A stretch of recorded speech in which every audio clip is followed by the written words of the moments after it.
삼성그룹에서 근무를 하셨다라고 이렇게 적혀 있던데 예, 그건 어떤 거예요? 삼성에서 법무 관련된 일을 좀 했습니다. 예. 아 그래요? 변호사 자격 있으신 아니 거예요? 그건 아니고요. 예. 예, 그런 쪽에 좀 관련 업무를 좀 했습니다. 아 예, 예. 그리고 보니까 허드슨 어드바이저 코리아 근무를 하셨다고 하는데 론스타라고 하는데 우리는 허드슨 쪽인데요. 예. 외환은행 그러면 사모펀드 예, 그렇죠. 운용하는 이런 예, 그렇죠. 그럼 금융 SOC 전문가. 사업 이런 것들 아니, 뭐 연결하고 이런 일 하신 거예요? 그쪽 일을 조금 했었죠. 론스타가 이제 외환하고 헐거 매각 관련돼 가지고 좀 시끄러웠죠. 세금 문제 때문에. 예 그리고 뭐 배임 수재 뭐 등등해서 관계자분들 많이 이제 뭐 갔다 오시기도 하고 그랬잖아요. 저는 뭐 관계가 없는 그런 거. 2012년 7월에 새누리당 대전시당 부위원장. 그 전에 원래는 30대 초반에 예. 제가 이제 신한국당이었어요. 그때 이제 대덕구 청년 지단장을 해서 아. 조직을 청년 쪽으로 했었는데 그리고 2012년에는 박근혜 대선 후보 대덕구 지원 유세 단장. 예. 그리고 2017년 안철수 국민의당 대선 후보 대덕 상황 실장. 예. 그리고 2022년에 윤석열 국민의힘 대선 후보 대덕구 대외 협력 실장. 예. 중간에 살짝 당을 갈아타신 거였어요. 안 대표님이 이제 대전에 내려오셨고 또 이제 제주도에서 어떻게 연찬회 식으로 이제 가다 보니까 드셨어요? 운연이 돼가지고 예. 픽 되신 거네요. 그러니까 제주도까지. 스카우트. 네, 픽 되셔가지고. 그래서 대덕구를 제가 이제 전체 진두지휘를 할 정도로 그 역할을 좀 했었죠. 2022년 7월에 대전시 의원 초선 당선. 예. 그래서 이제 맞습니다. 예, 그렇게 된 거죠. 예. 그럼 안철수 대표가 국민의힘과 합류할 때 입당을 하신 거예요? 아니면은 그 전에 국민의당 활동하시다가 되돌아가신 거예요? 선거라는 것은 3, 4번은 잘 안 보이더라고요. 1, 2번으로 다 가더라고요. 바람이. 정치는 역시 바람이다. 이런 생각을 해봅니다. 그러니까 좋게 얘기하면 당선 가능성을 예. 보고서 이제 좀 움직이신 거이고 그리고 또 이제 당대당이 통합하기 전에 내가 먼저 천병으로 예. 가 있었다. 이렇게 제가 좀 미화를 하면 아, 예. 그렇게 뭐 표현하셔도 뭐 무리가 없는 것 같습니다. 좀 더 직설적으로 얘기하면은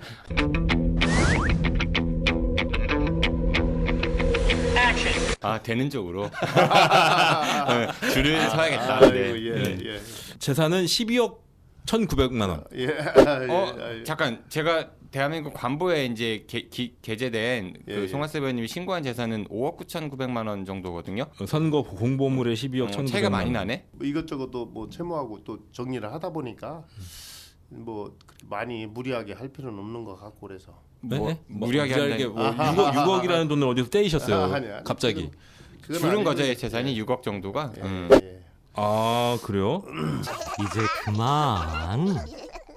또 아파트는 전세시네요. 신탄진에 예, 예, 그렇습니다. 있는 거. 상가는 무슨 이 전세 이것도 뭐 가게 하시나요? 예, 그런 게 있습니다. 혹시 그 저기 그 유명한 소고기집 여기 이건가요? 그거 어떻게 알았어요? 왜 몰라요? 좀 당황하시는 것 같은데. 저희 한번 회식 가려고 하는데 거기. 한번 오세요. 예. 네, 서비스 많이 주실 거죠. 예, 그럼요. 아, 선거 공보물 얘기가 나와서 보면 여기가 이제 전과도 세 건이 있으세요. 예, 그렇습니다. 그래서 전과 보니까 2005년도하고 13년도에 음주운전. 사회생활 하다 보면은 이렇게 이제 뭐 상가집 같은데 지인분들 다니다 보니까 또 부득이하게 또 그런 부분은 뭐 지금 와서는 도덕적으로 좀 뭐 좋지 않은 부분이 없잖아 있지 않습니까? 99년도에 청소년보호법과 식품위생법 위반 뭐 요게 하나 요건 뭐예요? 아 그때 이제 누님이 이제 가게를 하나 이제 변동 쪽에 했었는데 변동? 식당을 했었는데 사고가 나가지고 이제 그걸 운영을 못하는 역할이 됐어요. 그래서 동생한테 좀 잠시 좀 봐달라. 지금 같으면 신분증 같은 거 다 이렇게 내고 먹잖아요. 근데 지금 그때만 해도 뭐 한 얼추 몇 년이요? 한 30년 됐나요? 몇 년이요? 그렇게 한참 됐는데 그렇죠. 이제 모르니까 그래서 이제 맥주 한두 잔 먹고서는 누가 이제 신고가 들어간 거지. 보니까 이제 미성년자 술이 팔았다. 이제 이거였어요. 그 다른 건 가게 없고. 미성년자가 와서 술을 먹었는데 예. 그거를 이제 다른 신고해서. 사람들이 신고를 했다 이런 말씀이신 거죠? 그렇죠. 아 그런 거. 얼마 전에 상 받으셨죠 감사패. 아, 이것은 우리 저 PD님이 박수 받은 뭡니까요? 보도자료 보내셔가지고 제가 그 보도자료 안 지우고 계속 갖고 있습니다. 무슨 상 그렇습니까? 받으셨어요? 뭐 유아교육법 지원조례를 대표 발의를 했는데 이제 그 단체에서 사립유치원 연합회. 사람 유치원하고 이제 민간 어린이집, 예, 그 단체에서 국가에서 원래 무상 교육을 해야 되는데 이제 지방자치가 재정이 어렵고 국가에서 큰 틀에서 가야 되는데 안 되더라고. 그래 상임위는 아닌데. 그러니까 예. 그러니까 상임위 아닌데 왜 대표 발의하셨어요? 교육위원회도 하나를 주고 하나는 복한에다 드렸어요. 예. 그래서 한 3주를 주는데 3주 동안 이제 이거를 못 올리는 거예요. 예민하니까 자기 관련되니까. 근데 그런 지적도 있더라고요. 보니까 유아교육을 무상교육화하자 이런 거는 국가가 이제 그 유아 교육을 책임진다는 그런 취지니까 그 철학은 굉장히 동의가 되는데 예, 사실 그렇죠. 현재 그 사립 유치원과 국공립 유치원과 그 교육 서비스의 질의 그 격차가 좀 크다.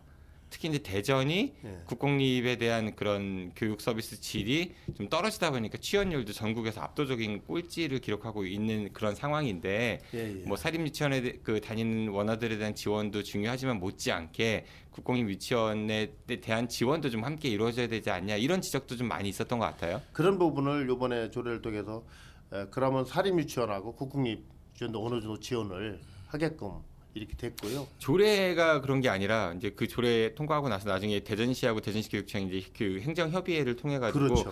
국공립 유치원은 교육청 몫이니까 교육청이 부담을 해라. 그거 안 하면은 우리가 또 교육청에 주는 교부금 거기서 까서 뭐 이런 얘기들도 좀 있었잖아요. 유치원에는 교육부 산하다 해가지고 교육청에서 다 예산이 나갔어요 그동안. 유치원은 말씀하신 대로 교육부 산하니까 교육청이 책임을 지는 거고 네. 어린이집은 지방행정기관이 하는 거니까 대전시가 하겠다라는 건데 또 유독 이 조례는 네. 사립 유치원에 대해서는 지원을 하게끔 되어 있는 거잖아요. 학부모한테 직접 지원 조례를 한 겁니다. 그러니까 유치원이나 어린이집을 지원한 게 아니고 아이를 가진 만 3세에서 5세 다니는 우리 아이들이 이제 바로 이제 학교에 취합증을 학교에지잖아요, 그죠? 그런 부분을 직접 지원할 수 있게끔 그렇게 만드는 거지. 송할섭이라는 정치인의 최종 정치적 종착역이 어디일지 저는 그렇게 욕심은 뭐 없습니다. 저는 지역 주민들한테 한 10년만 맡겨달라. 어차피 제가 지방의 의원으로서 뭐 10년? 지방에 의회 그러니까 의원으로서. 그럼 10년은 8년 지방의회 의원으로서 나머지 잠깐. 10년은 아니지 8년이잖아 임기가 4년 재산하면 8년이니까 삼선하면 12년이잖아. 그럼 중간에 사퇴하는 거예요? 기회가 주어진다면은 뭐 언제든지 저 뭐 욕심은 있죠. 어떤 하지만은 욕심? 아니 이제 뭐가 되든 뭐가 되든 서로 이제 구청장, 시장. 아니 이제 그런 부분도 이게 정치의 룰이 있지 않습니까? 너무 앞서가면은 모난돌이 정 맞는다고 그런 것도 하고 내가 맞는 정도, 내 밥그릇에 맞을 정도만 봉사하려고 합니다. 혹여 하나 좀 불편한 자리에서 만나더라도 우리 서로 얼굴 붉히지 않기 약속할 수 있죠? 아 그럼요. 하셨어요? 쉬시는데. 네, 알겠습니다. 오늘 긴 시간 함께해주셔서 고맙습니다. 안녕히 가십시오. 예, 감사합니다. 네, 고맙습니다. 예, 고맙습니다. 대전에서 향토서점 계룡문고를 운영하고 있는 이동섭입니다. 저는 서점인으로서 책 읽는 사회를 만들고 책 생태계를 어떻게 살릴 건가 소명의식을 가지고 사는 것 같아요. 계룡문고를 바깥 도서관처럼 운영할 수 있도록 편안하게 책을 볼 수 있는 문화공간으로서 조성하기 위해서 북카페를 만들어서 운영하고 있고 갤러리도 운영하고 있고 강당으로 겸해서 쓰기도 하죠. 또 어린이 코너는 거실처럼 또 청소년 코너는 캠핑장처럼 만들고 그러면서 이제 책 읽어주기가 정말 소중하다는 것을 한 해 많이 할 때는 10,000명 이상을 하기도 했고 2004년도에 어린이책 전문가들하고 일본 큐슈 지방 어린이책 전문 서점 도서관을 중심으로 갔다가 많은 충격을 받고 그들의 선진화된 그들의 사회를 보고 정말 부러워하고 그중에 목성 그림책 마을이라고 있어요. 세계적인 명소더라고요. 그림책으로 서점을 하고 또 한 건물은 도서관을 하고 그 아래층은 갤러리가 있고 그 옆에는 연못이 있어서 거기서 연주회도 할 수 있고 그게 깊은 산속 중턱에 있는 거예요. 보문산이나 세천 유원지나 계족산 이런 곳에 그런 그림책 마을을 만들었으면 좋겠다. 대전에 이런 것을 만든다면 아마 전국 명소가 될 것이고 대전에 그 품격이 많이 올라가지 않겠어요. 전국 지역 서점 플랫폼을 대전에다 만들어가지고 동네 서점, 학교 앞 서점 이런 곳이 활발하게 운영될 수 있고 그런 시스템을 만들고 싶어요. 그걸 대전시에다 제안해서 대전시와 함께